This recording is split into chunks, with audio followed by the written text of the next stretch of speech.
Welcome. My name is Desiree Smith. I am an implementation manager here at Census, and I'm going to be walking us through our CensisAI2 Quality Analytics module. So just wanted to do a quick refresher. So we'll keep this form in mind as we're looking at our quality analytics. So we're going to pop over to our analytics module. As you'll see from this toolbar, we have a CensisAI2 option. We're going to select that for our dropdown to quality analytics. And I want to go over the filters because they stay the same pretty much throughout all of the tabs.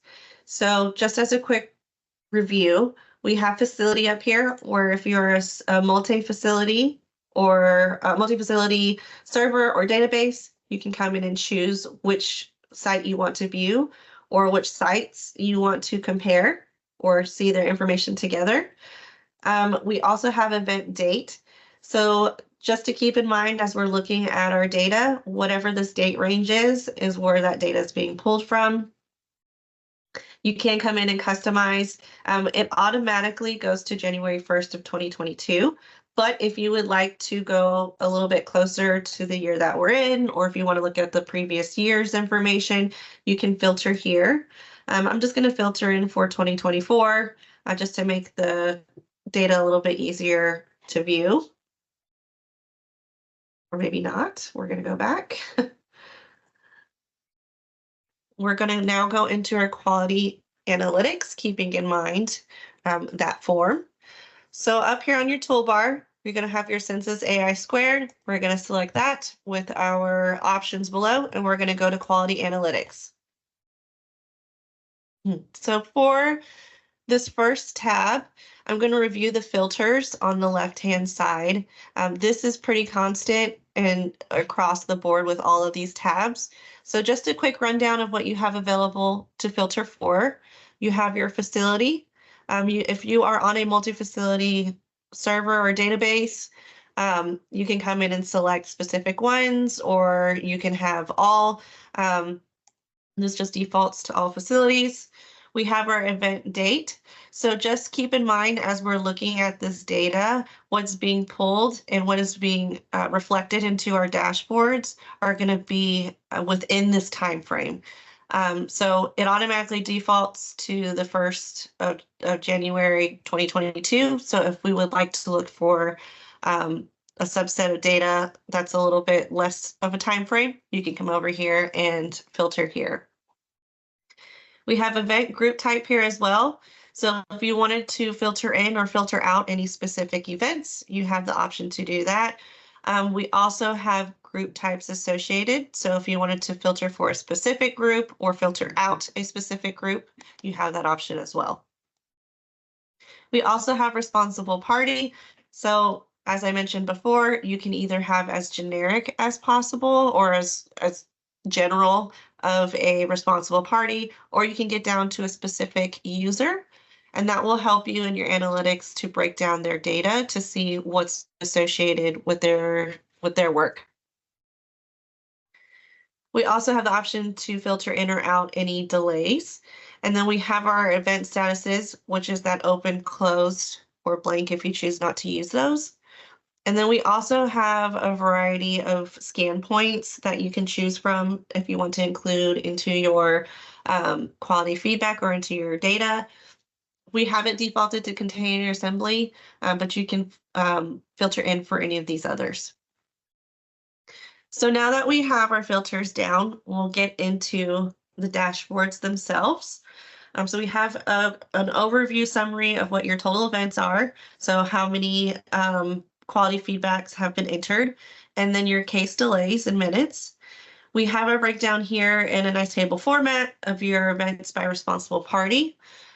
We break it down by error rate, the event count for that responsible party, the percent of total events associated to that user, case delay in minutes, and then the percent of total delays for that specific user. If you want to sort other than by responsible party, we have our headers up here for our columns that you can select. So if you wanted to sort by error rate, you can select the column header, and it will sort for you by that error rate, or if you wanted to go by event count or so on and so forth, you can just select the columns up here and they'll sort for you. Another thing from this is that these dashboards are interactive. So if you select one of these particular users, their data will reflect into these other dashboards. So that way we can see what's going on with Tara for her trends. And then we can also focus in on what her most common events have been and what some of those assets or containers have been that have been involved in her work. So to go back to everybody's, you'll just select the name again. It will bring back everybody else's information. We do have a trends by month, week, and day of week. So we can filter down to the week. So we'll click this double arrow up here. This will filter down to the week, and then we can filter down a little bit further to the day of the week, and then we can filter up from there as well if that's not showing us what we want to see.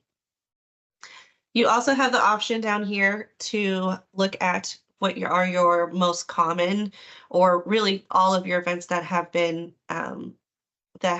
input into the quality feedback module. If you hover over this bar here, you can drill through to the event detail itself.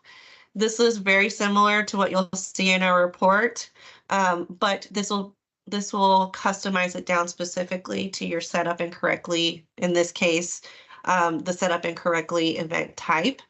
It's the same thing as we had with the other table. If you wanted to sort to see exactly which assets these are most affected by, or if you want to look at responsible party, that's available on here as well. So it's just a nice visual to see what those specific events were that are associated with this particular event. So if we go back, this will take us back to our dashboard. So from here, we will also have our assets most commonly involved, where this will just break it down even further to show you exactly which containers have been involved in these particular events. One other thing that I did want to call out are some features that are across the board on our tabs as well. If you wanted to focus in on one of these specific tables or graphs, you can do our focus mode up here, and this will take you to another screen where it just does a full screen, if you will. If we go back, you also have a couple of other options. If you want to export that data into an Excel spreadsheet, you can show this as a table as well. So it'll give you that visual up here with your table format down at the bottom. So there's a couple of other functionalities. And make sure you push the go back on this piece instead of the go back on the actual sense track, or it'll take you out of the analytics itself. So moving on, we'll move to our error rate.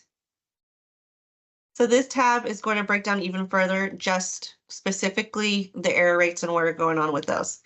So this is our current error rate for all facilities. So this is our average, is 91%, or 0.91%. We do have a scale. With anything below a 1 is really good. Anything between a 1 and a 2.5 is not so great. And then anything above that 2.5 or a 3 means we have a lot of work that we need to do to get our events down. So this will break down this percentage here by your total events and your items processed. Again, this is reflective of this time period. So this is the amount of items processed for this time period here. We also break this down by error rate by responsible party. So you'll be able to see exactly the breakdown for each user. So you'll be able to see their personal error rate with the items processed compared to the event count that they may have. Again, this is also interactive. So if you want to look at one user's information and to the other dashboards and break down their data a little bit further from there, you can do so. I'm going to bring it back to everyone's data here, where we can see our items processed and error rate by month. And then you can also break that down to see if there's any correlations, or if you see any groups to kind of split up that data more. You can look at it by service and by asset to see if there's any trends. And then you can also go and compare to all of your other facilities where their error rate is sitting as well. So moving on to our facility comparison, I like to think of this tab as pulling in all the really important pieces of each of these tabs into one view so that you can compare this across the board to all of your facilities. So we have our error rate, we have our event count, and our items processed. So that breaks down for these three. Then we have our average repertoire size. Repertoire size is the number of container types. So what's your average container type, number of container types that are processed? We have total asset definition count, which is the number of line items on your count sheets related to your trays that are being processed. We have repertoire percent of total, and then we break down even further to items per tech per day, and then assembly seconds per instrument, and then your average instrument per item. We also have this executive summary. This breaks down the actual data that you're seeing to help you interpret and see exactly what you're looking at. So this is helpful just to kind of break down, make sure you're reading the same thing or you're on the right path of what this data is telling you. So from there, we're going to move on to our text tab. So this tab is where we can break down specifically to a tech. This is going to give us, to begin with, what the average is for all facilities. So everyone's information being brought into one. You can break that down by service. And then even further from there, if you want to do error rate by your service, what's your repertoire size per service, and what's your throughput for service, you can break down your data that way. You can also view these by month. So break it down for you what your trends or your averages are across the board, or by tech if we select one. So I'm going to go ahead and select a responsible party or a user. So once we select this user, this will break down their information and compare it to the average across the board. So as you can see here, Leroy has had a total of 6 events and processed 410 items to give him this error rate. And it'll show you here if it's in red, it's not better than what the average is. If it's yellow, it'll be sitting somewhere close to the average, and anything green means that they're in good standing. We have our average repertoire size here. So Leroy here has 174 types of trays that he has processed compared to all techs. And then we also have items per tech per day, which this is the number of items that Leroy has processed, which is close to 14 items per day versus the 17 items that is the average across the board. We can also break down his events in particular of what's going on with Leroy. He has 2 events for missing instruments and 4 events for setup incorrectly. So we can come in and break down that information a little bit more to see what action items we may need to take to help reduce the number of events. We also have our trends here, so we can break this down by items processed. We also have it again by average repertoire size and items per tech per day. You can also focus in on certain areas if there's something that you want to look a little bit deeper into and you don't want to see quite as big of a range. We have this available down here to where you can focus in or out what areas you want to look at. So that is for our trends tab. We're going to move over to our Q&A. This is also something that's available across the board for all of our analytics modules. We have this AI engine to help you create any visuals or create any dashboards that we may not have in all of our other tabs. So we have an AI engine where you can type in what you're looking for and it will create that same thing. So we have this question mark up here. I find this very helpful. It'll give you a format of what the engine is searching for, and then it gives you an example as well as some keywords that it may be looking for in particular. You can also select one of these examples up here to kind of get you started if you want to see what you're looking for. I think they're helpful just to get an idea of what format or what sentence format you may need to find certain visuals and information that you're looking for as well. So with that, that is our quality analytics module. Thank you so much for joining. If you have any questions, please feel free to reach out to us. We'll be happy to get a demo set up for you. Thank you.